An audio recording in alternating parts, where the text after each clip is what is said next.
Welcome back everyone, and it's time to go balls deep. Today we are talking about Deku's new drip. Yes, my man has upgraded. He has that drippity drip now, and my man has leveled up once again after the small time skip and his interaction with the One For All Vestige realm. This boy has now become a man. He's no longer the crybaby bitch. Meme that. Just meme me, I don't care. Nope. The past One For All users have told Deku their quirks, and now he has to master all of them in a short period of time to defeat Shigaraki and All For One in the final arc of My Hero Academia. Horikoshi is using Deku vs Muscular as his first fight after the time skip because he wants to highlight Deku's growth over the year. This is because in their first fight, Deku was still a new hero that hadn't experienced much challenges yet. He hadn't mastered One For All or had the mental maturity to understand how to use his quirk or why Muscular is the villain that he is. Deku vs Muscular round 1 was an important and integral part of the story, and round 2 now lets the readers do comparisons to Deku's character from the past, even power scaling wise. So I think Horikoshi made a good choice in chapter 308 to use him as a plot device. Deku has mentally gained fortitude and confidence, but at the same time the strength and knowledge to overcome Muscular's power that once upon a time he struggled with and almost lost. Deku saves Shindo's life and Muscular gets excited over meeting Deku again, appearing to get bored of playing around with the civilians and weaker heroes. So immediately we are kind of insinuated that Deku has become a Chad now, and you know, Muscular doesn't see him as a weaker hero but someone that is powerful. Now what happens is that this idiot Muscular, you know, he should have realized that boss music started playing as soon as Deku entered the scene, fam. Muscular admits he should probably do the cliche bad guy thing and say that he wants revenge, but he stays true to his character and states he can't be bothered to go on a monologue. He just wants to do whatever he wants with his quirk and would have been carrying on with his regular rampage if Deku didn't show up. Now seeing Deku again piqued his interest, and now that he got him in front of his sight, he can't go back.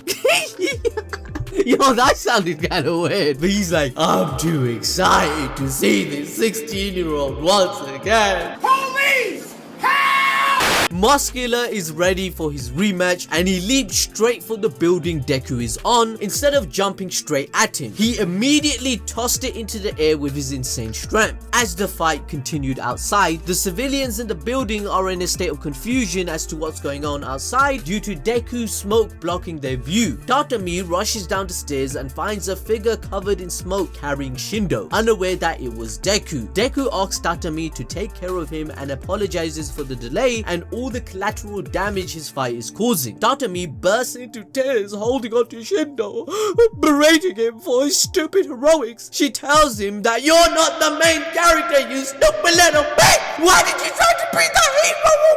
I told you you're not big. You know, she didn't actually say that, but you guys get what I'm saying. No! This second battle against Muscular parallels Deku's first encounter with Muscular back around chapter 74 and 76. During both fights, Deku was actively defending a defenseless person, Kota during the first fight and Shindo during the latter. By the way, shout out to my Indian and Asian fans because my man character is called Kota. So Kota de puta. You know what I'm saying?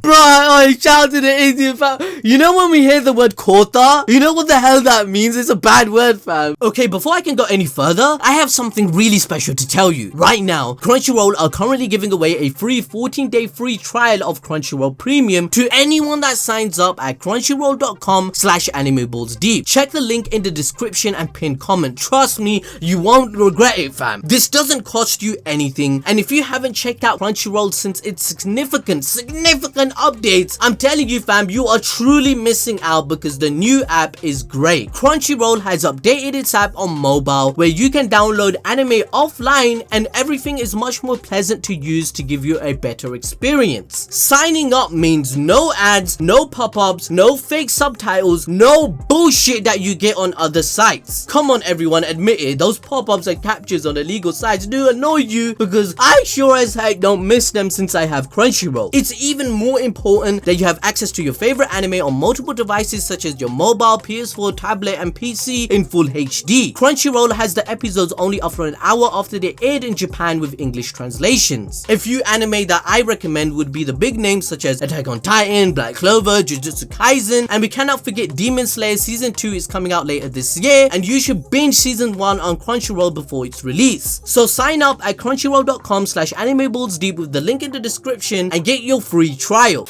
But basically, during both fights, Deku was actively defending a defenseless person, Kota during the first fight, and now it's Shindo during the latter. The main difference between these events is that Deku is now actually capable of fighting and defending a person at the same time, whereas before, he was struggling and breaking every damn bone in his body. This parallel between the two fights, despite being the exact same people fighting, displays Deku's growth as a competent hero that is dependable on saving someone's life rather than being the liability himself. Now, before moving on, I have to mention how the My Hero Academia fandom and community predicted what Deku's next quirk was going to be, so give yourself a round of applause. Please join our community by hitting the notification bell for the channel and like the video, because we do My Hero on a weekly basis and we need to stick together. With just the 6th user's name being N, which translates to smoke, because of this, we figured out that the next quirk Deku will unlock will be the smoke quirk, and here we see Deku emerging from the smoke, interacting with the 6th user of One for All. At this time, we don't know much about the 6th or his quirk, other than the fact that he got One for All after a wounded Diogaro Banjo gave it to him. The 5th user passed on the quirk to N through blood because my man was bald and had no hair, right? So now my man Deku has a smoke quirk and he wants all the smoke from everybody! I don't even know what that means. No one knows what it means, but it's provocative. No, it's not. It's Gets gross. the people going.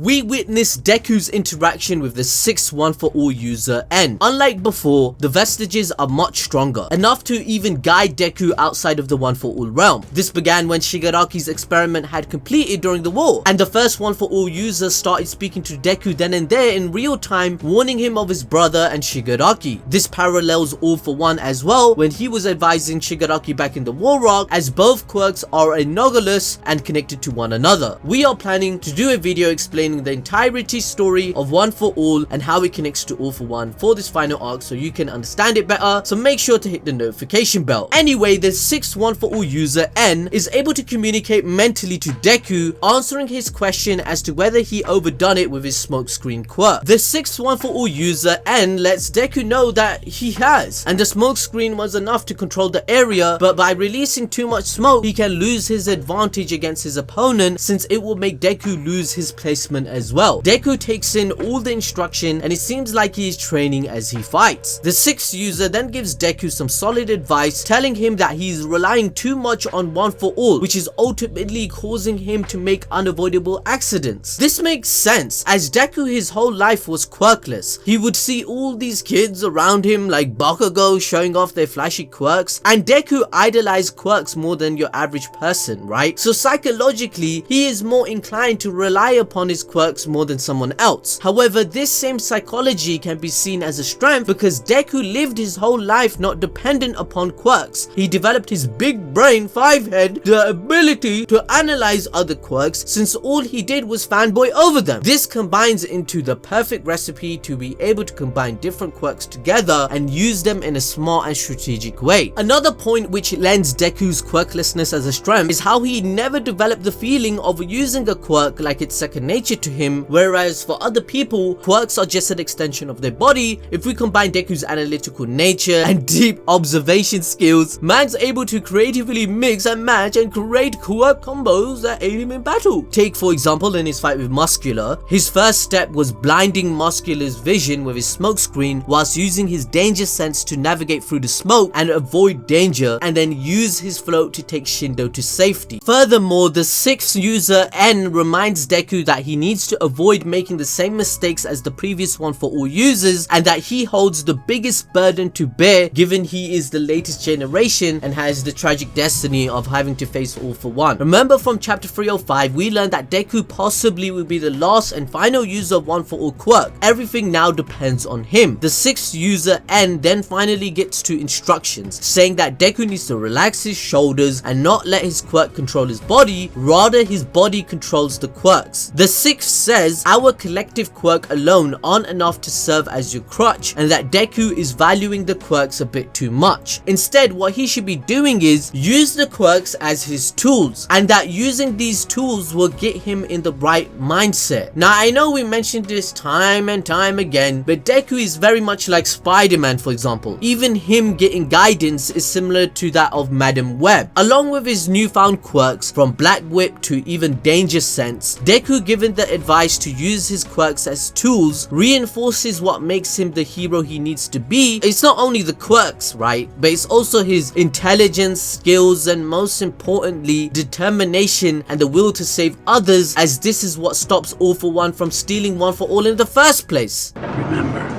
with great power comes great responsibility.